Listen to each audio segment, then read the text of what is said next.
comes to this point of every single day, and I just feel as though it's time for the drinks trolley. I don't know quite what it is. Need for some well-chosen refreshment. What are you picking for us today, Suze? I've gone for a spiced rum this evening. Oh, okay. The Kraken is the one I've chosen. Very, very delicious. I'm sure Matt is a fan. And I reckon ginger beer, but you could also have it with Coke, and it would be very lovely. Long, very spicy. Lovely. Yes, he's smiling. He's very, very, very happy with that one. Yeah. Okay, so today's confession comes from, let's call them Mickey and Michaela. So actually, it's a two-point-of-view story. So it starts with Mickey, and then it's going to switch to Michaela. The passage of time has finally emboldened me to disclose, confess and ask forgiveness for a regrettable episode that occurred in 2009. The story centres around a trip to Italy. We have family who live there and have the good fortune to be able to visit occasionally. This particular episode relates to a February half-term holiday, which it is for some, where my wife and two daughters, then aged 6 and 7, were going for a week's visit without me, as I was unable to escape the wonders of employment. As a dutiful husband and father, I offered to drive my family to Gatwick Airport, and having noticed I was low on petrol for garden machinery, I cleverly thought that when we filled up the car, I'd fill up my 20-litre jerry can with petrol too. And we stopped en route, and I duly filled up the car and the jerry can, which I loaded into the boot of the car, nestled between the family's luggage. What could possibly happen here? Oh dear. 10 minutes later, my 6-year-old piped up, "Daddy, it really stinks of something horrible." Everyone else chipped in and agreed that the car was now reeking of petrol. Though I could detect a whiff of petrol, I put on a brave dad face and stated emphatically this was just a dribble from the jerry can and was nothing to get concerned about. On arrival at the drop-off at Gatwick South, I did the courteous thing and got a trolley and loaded up the baggage. My wife pointed out that the coats and bags did indeed stink of petrol. I examined the clothing, and sure enough, some of the dribbles from the jerry can had indeed soaked into the coats and luggage. However, I assured my family that these insignificant drops of petrol would evaporate quickly, and certainly by the time they got to check-in. Happy that my family were at Gatwick, I was approaching the M25 junction when my phone rang. It was my wife. There was a short, direct and very unambiguous instruction. I was to return immediately to the Gatwick terminal with considerable haste, and she then hung up. I was bamboozled. What could possibly have happened? But the unequivocal nature of my wife's instruction made me turn around at the next junction and hot-foot it back to the terminal. At this point, Father Simon, I hand over to my wife, who will relate in her own words the events that I'd been missing. We reached the front of the check-in queue, and I approached the lady at the check-in desk with a broad smile and our bags and passports. As we stood there in a haze of petrol fumes, the check-in lady looked at me and then looked for a rather long time at my passport. "Hang on a moment, please," she said. "I just have to check something." She disappeared behind the desk, and about 30 seconds later, as if in unison, the entire row of check-in staff rose as if one, and all disappeared in a similar fashion. As they did this, a gate dropped down in front of the desks, an alarm went off, and out of nowhere, armed security guards with police dogs appeared and asked all of the passengers to move to the back of the room. With an impending sense of doom, the girls and I moved back with everyone else, and I had the very strong suspicion that we may be the cause of this security incident. I decided perhaps I ought to make somebody in authority aware that we might have something to do with the panic that seemed to be ensuing around the terminal building. I put my hand in the air. "Excuse me," I said in a very British and polite way. Nobody heard me, so I tried again. "Excuse me, I think we might have something to do with this." This got the attention of a large man in uniform with a dog. By the time the entire terminal had gone into lockdown, passengers were huddled against the back wall of the building, luggage scattered everywhere, everyone looking slightly worried and a bit irritated about the delay to their half-term ski holiday plans. I was starting to feel a bit sick in the pit of my stomach, and the girls were getting concerned. At this point, the head of security at Gatwick Airport appears, along with the head of the airline. The girls and I moved away from the rest of the passengers and questioned. I decided to call my husband, as to be frank, this was all his fault. Back to me, Father Simon. I will finish this tale. As I arrived, I was slightly confused by the unfolding security situation. I approached the huddle and was rapidly appraised of the situation, the choices being to leave immediately and abandon the holiday, or for me to take home the winter clothes in a bin bag and then transfer the contents of the suitcases into new luggage. Now, I've never understood why they sell luggage at those bizarre lost property stores at airports. Surely everyone arrives with luggage, don't they? But it was from here that I purchased 2 new massive holdalls. The situation then got worse. As we transferred the suitcase contents, the security staff thoroughly checked the items for anything suspicious. The open suitcase was in full view of the hundreds of passengers who hated us already for delaying their trips. My wife's underwear selection was on top of the case and was subjected to sniffer dogs and inspection while the firemen watched on. I can safely say at this point, Father Simon, the looks I received from my wife were not amorous. My wife didn't talk to me for an entire week, but I understand that having arrived in Milan in -6 degrees with no coats, they did manage to purchase more clothing. So, Father Simon, I'm seeking forgiveness from quite a few parties here, but predominantly my tolerant wife. We're writing this on our 20th anniversary weekend, and the hundreds of fellow travellers at Gatwick that day for the disruption this certainly caused to their half-term breaks. And you know what caused this? I think the thing that caused this the most, nice fade, was the dad smile that just said, everything is going to be fine. It's just a few dribbles from the petrol cap. But it wasn't, and an entire, half of an airport was shut down because of Mickey, and not really because of Michaela. Sister Susie, what do you say? Oh, Mickey, it feels like such a dad thing. I'm sure my dad would do similar, and I really want to forgive you, but I can't, because why on earth on the way to the airport do you think it's a good idea to stop and fill up a jerry can of petrol? Just no, go out a different time. Your wife's taking your kids away for a whole week. You've got plenty of time that you can go to the petrol station and fill up your jerry can while they're away. Taking 2 children on a plane is hard enough as it is. Therefore, you should have been doing everything you can to help her, and that was not filling up with petrol. So I don't forgive you. Just imagine arriving at check-in and everything that you've got is smelling of petrol. Brother Matthew. It's never a good thing if at check-in they say, I just need to check something and I'm taking your passport with me, goodbye. That's never a good sign. We've all learned something, and we never put petrol in your luggage because then all the sniffer dogs descend, and having sniffer dogs going around your smalls, that can't be fun. But it feels like, we all laughed about it in the end. We all look back and laugh about it now. What was the head of the airline doing there? There's no point at all in you being there, Sunshine. There's security's there, armed dogs, and all the rest of the dogs were there. No need for the head of the airline, just there on a freebie. So for that reason, I'm going to forgive. Armed dogs, imagine that. Yes. That would be a thing. Okay, so the people's verdict, please, on 61054. Do you forgive Mickey and Michaela? Yes or no? You can text now. However, just before the news, a small confession from Mickey and Michaela. So it was a double header, Mr. and Mrs., about a leaky petrol can, a family at the airport, and disappearing check-in staff. And a security problem. Matt has the people's verdict. Not forgiven, says Sam in Chester. What a nightmare. Why do you put the petrol can in the back of the car? That's a disaster waiting to happen. True. Johnny in Macclesfield says, forgiven. It was an honest mistake. He wasn't to know it was going to go everywhere, nor that the security react in such an extreme way. His family did tell him. They did, didn't they? But Yes. Dutchy in Leicester says, absolutely forgiven. As a dad of 4, we all think logically to do activities to save time. I mean, it's not like the luggage would have exploded in the hold. Well, it depends how much petrol was on the luggage, you have to say, Dutchy in Leicester. Anyway, thanks for all the verdicts, and that much appreciated. And if you have a confession, we'd like to see it, please send it to confessions@greatesthitsradio.co.uk. I'm often asked whether I have a confession. Yes. And I always say I have no. But I realised that today I ate a whole bag of Smarties, which says on it, to share. Oh. But there wasn't anyone around to share. And I thought I could go out on the street and say, would you like some Smarties? Yeah. But I thought, that's not a very... That's a bit strange. Yes, that's an odd look, I think. Yes, it would be. That man offer you Smarties. Drinks trolley time. What have you grabbed for us there, Suze?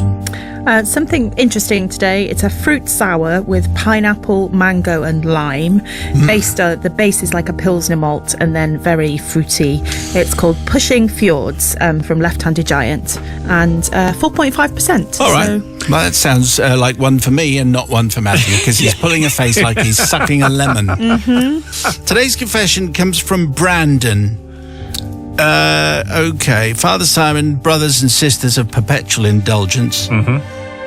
I should say this confession, you just get Brandon's side of things, and you That's may always the case, isn't it? Yes, you might have different opinions and words that you would call Brandon. Oh, right. Okay. Father Simon and the brothers and sisters of perpetual indulgence. My tale of woe dates back 25 years. I was a happily married man with a beautiful wife and a gorgeous 6-year-old daughter living in leafy suburbia.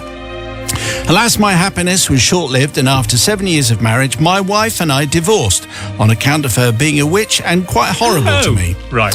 I was working... You see what I'm saying? Okay, one side, yeah. I was working abroad a great deal. Maybe that had something to do with it. Anyway. And before I redeployed to the Far East, my 6-year-old daughter requested a micro pig as a pet. This is, as you know, a breed of domestic pig, famous for being unusually small. Yeah. Hence the term micro pig. This I readily agreed to on account of my adoring daughter and knowing it would annoy my now ex-wife. I went off to Indonesia, basking in the love of my daughter. A month later, I unexpectedly received a fax. Children, ask your parents, from my ex-wife, and it simply said, "What have you done?" in bold block letters. I phoned my ex-wife and she told me that Bella, the micro pig, was doubling in size every 2 weeks and was now the size of Oliver, the Jack Russell. She was hysterical and screamed, "What am I going to do? I have a pig running amok in the house. The cat is living under a bed and the dog is terrified of it. Also, its toilet habits. Hello, paging Dr. Shovel." I assured her it wouldn't grow anymore and I would come and sort out Bella the micro pig when I returned in 2 weeks.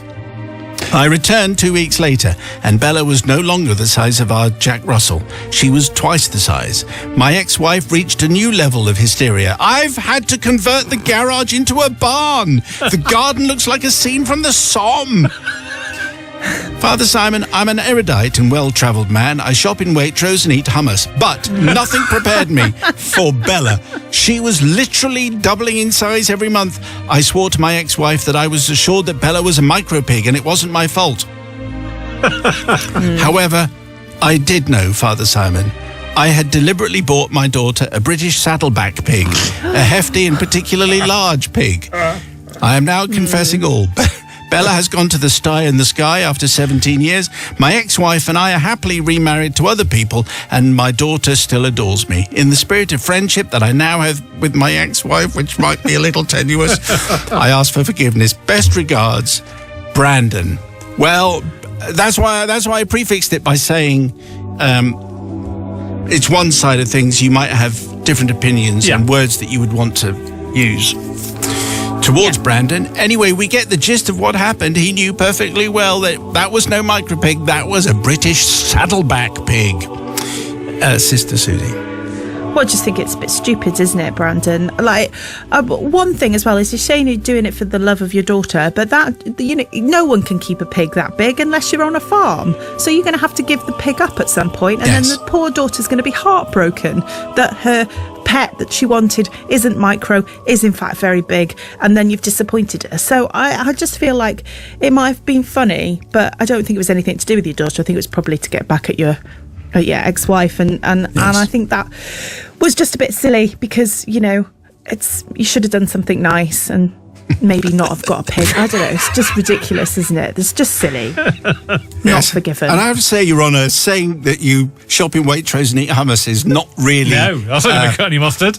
No, but anyway, brother from another gutter. I'm going to forgive, because in a way, when you look at it a certain way, the story is very heartwarming, isn't it? Because in the end, they both got married to different people, and they're very happy, and the daughter's very happy, and the pig lived till 17. That's really old, I think, for a pig. I don't know, but I'm going to say pigs don't normally live till 17. And it was very happy in the back garden and in the barn and everywhere else with its saddleback. And normally when we talk about confessions involving pets, they don't make it past the third paragraph. That's true. That's normally the case. So definitely forgiven. Everyone lived at the end, apart from the pig. But that was, Mother Nature, circle of life. It's always coming around. Okay, all right. And also Dr. Shovel. Don't forget him. Okay, forgiven or not, please, 61054. Do you forgive Brandon? Yes or no? 61054. First word is Simon. Before we continue, the people's verdict on tonight's confession, which came from Brandon. The story of a failed marriage, a 6-year-old daughter, and a micro pig, which turned out not to be a micro pig, but a saddleback pig, which was the whole point, of course. Yes, Matt, the people's verdict. Well, Sarah in Lincolnshire says, yes, forgive. Saddlebacks are rather large, but would have been an amazing, affectionate pet. His daughter would have loved it. Plus, anything to get back at an ex that's positive for your child is always a win. But Janice in Liverpool says, absolutely not forgiving this. I feel sorry for the daughter, who probably fell in love with the pig and then had it taken away as it couldn't be cared for. And Dominic in Thatcham says, forgiven, just for the use of the phrase, paging Dr. Shovel.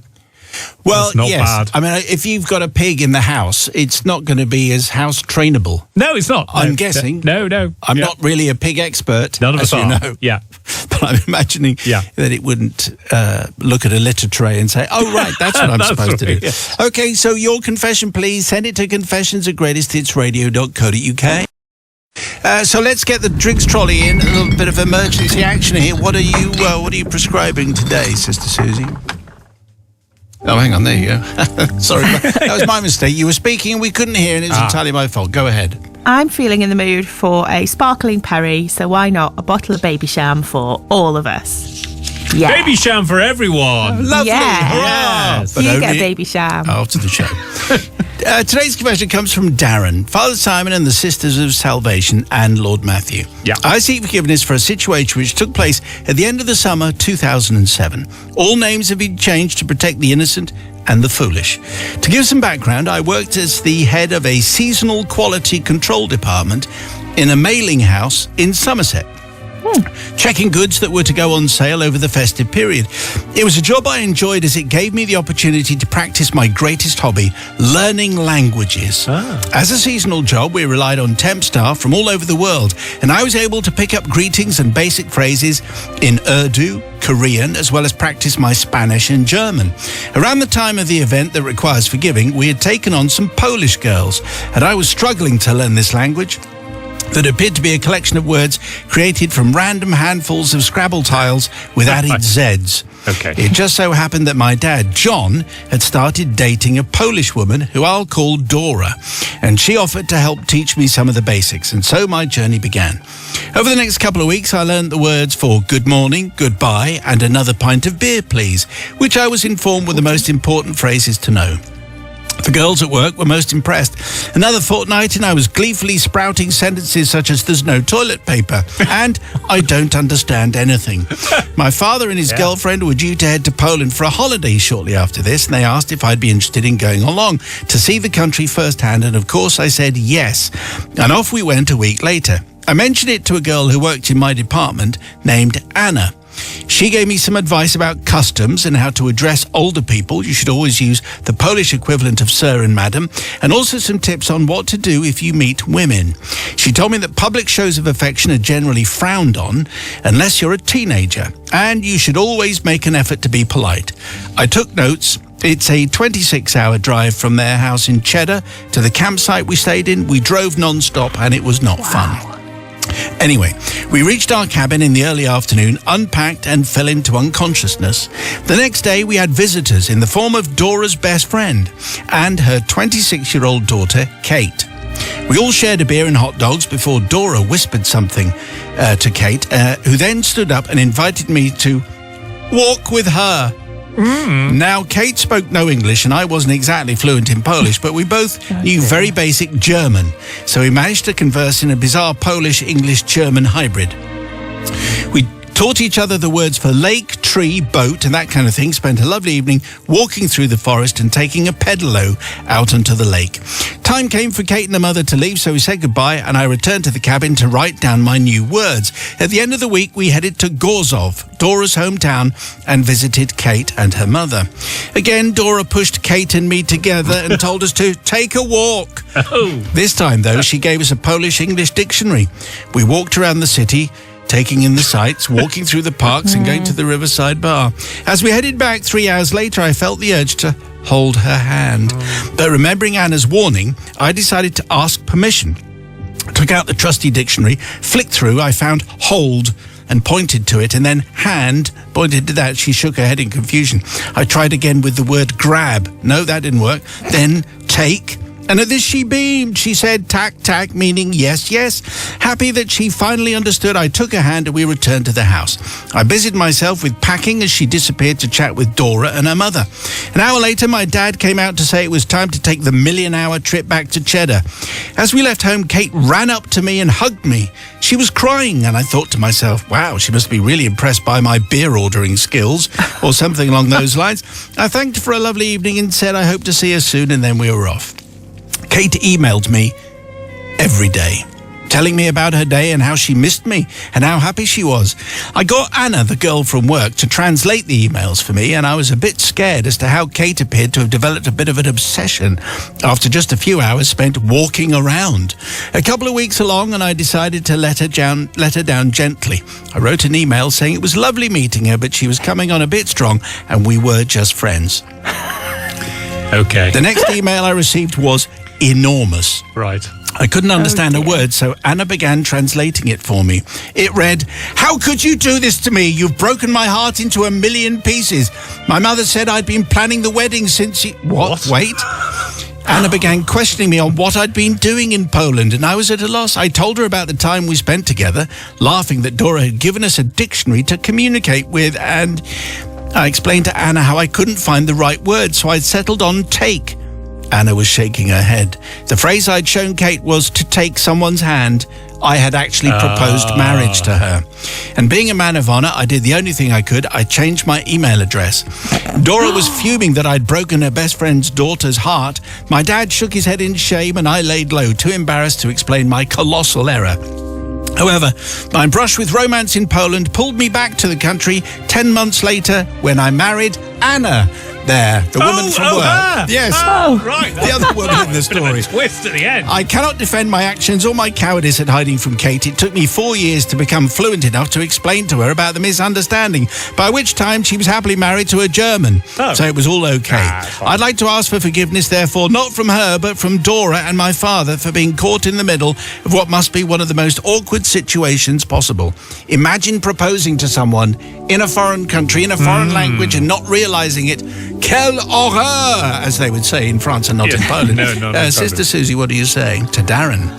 Well, Darren, I feel like wasn't the mum trying to push the daughter onto you for a little bit? And also, if you had have proposed, wouldn't they have been a ring? I don't know. And maybe what I should say is the point that when she was crying when you were leaving, maybe that was a clue to work out she thought there was something a bit more going on here. So maybe you were a bit stupid.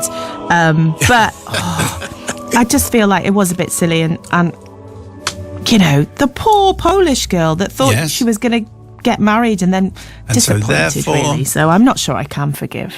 Okay, I'm forgiven. However, Matthew. I mean, this might be unpopular, but she's not that bright, is she, this Polish girl? Here's the thing. If someone who doesn't speak your language, you think they've proposed to you and they're doing it via a dictionary, I would double check whether they have actually proposed to you. And you've only walked into town and held hands. And you're only holding hands and he's asking for your hand in marriage. I don't think that's a serious proposal.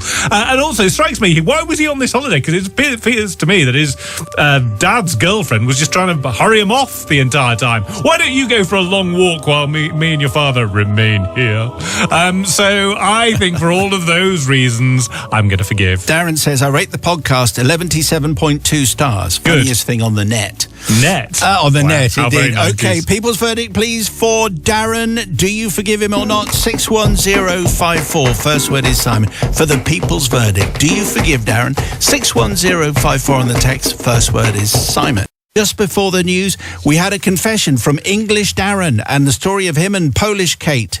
Kate thought they were engaged, but Darren had merely wanted to hold her hand, not take her hand in marriage. Much drama. Did he get forgiven, though? Here we go. Totally forgiven, says Tim in Swindon, for the same reasons as Matt. And it was a very cheesy proposal. Girl was not the full shilling, but glad she found a nice German lad to make her happy.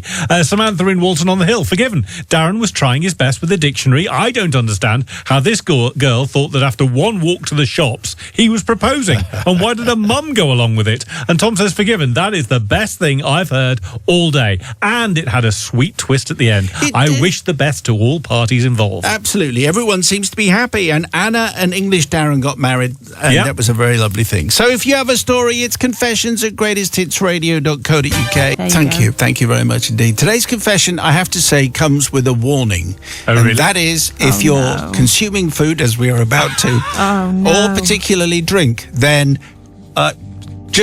I'm just saying it's a 12 certificate. Oh, really? I would think. Oh, yes. good. I like these. That's all. Yeah. Not forgiven. This comes from, well, it's signed off, please keep my name out of this. Right. So let's call you Peter Johnson. Dear Reverend Simon, Matt, Holly and the team, there is not a single human being, dead or alive, that knows about my terrible sin. Wow. Only God in heaven. I can only hang my head in shame at the very memory of it, which is still strong today. Says literally nobody knows, apart from everybody now listening. Yeah. Picture, if you can, an idyllic childhood that I was enjoying. I was 3, so there's mitigating circumstances. 3 years old, and the family life I was given was amazing. I was treated like a little king, with presents and love all directed at me. I was an intelligent little boy, very observant, called being nosy by some in the family. Often on a Saturday, my mother and her sister would drop me off at my grandfather's business, where he would show me how his business ran, and taking the time to introduce me to the staff as his little trainee and their future boss. I imagine he's older than 3 at this point. My heart would burst with love for him. This was the state of things that existed until the ominous day that my mother came in the front door with my aunt, and I noticed that she struggled to get through the narrow door. I just casually dropped into the conversation. You've got a fat tummy, Mum. Oh. Your coat is too small for you. My aunt looked really shocked and scolded me for saying such naughty things, especially as my mother was expecting a baby, which was shocking news to me, an innocent 3-year-old. Oh, he's back to being 3. Oh, right. Okay. Timelines all over the shop. Within weeks, I had to learn how to pretend to show love towards my upcoming baby brother or sister. And when Jonathan, not his real name, you'll soon see why, was born, my idyllic life collapsed around me. Neighbours would stop and have strange conversations with him, using a language of baby talk I couldn't understand. And suddenly I realised I was no longer the centre of the family's attention. At times I could go into another room in the house and play for what seemed like hours, and nobody noticed, because Jonathan was now the new king and I was deposed. Over the months I learned to love my little brother, and he was very loving to me, always smiling and laughing when I climbed into the cot. We were both very... Sorry, I made that sound far too ominous. It did, didn't We it? were both happy together, and we could play together for what seemed like hours. One of the benefits of the recently established NHS was the Children's Clinic, where week by week we visited and collected a large tin of baby formula milk powder and a bottle of vitamin C orange drink concentrate. And this drink I was allowed to take upstairs to give to my little baby brother. For those of a nervous disposition, now is the time to go and do a job somewhere else.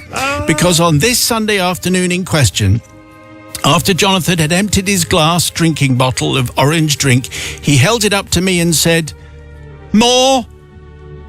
Not wanting to disturb my sleeping parents, I took to thinking about improvisation.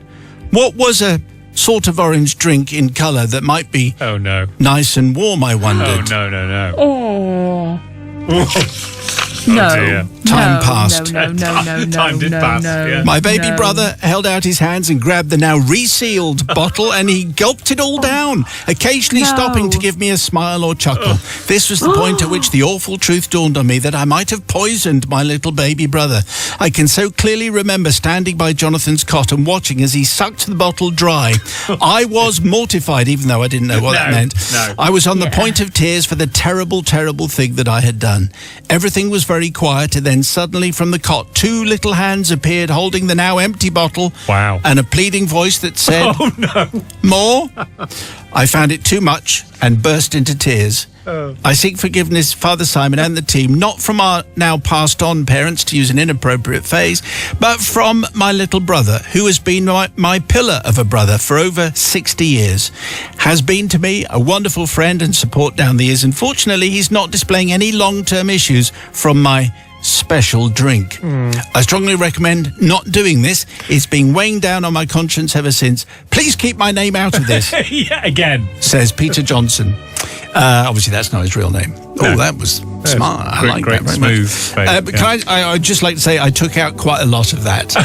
It was worse. Yes. Oh wow. Well, time passed. Yeah, we know we got that bit. That was like a paragraph. Yeah. Anyways, I can tell that Sister Susie's feeling very uncomfortable.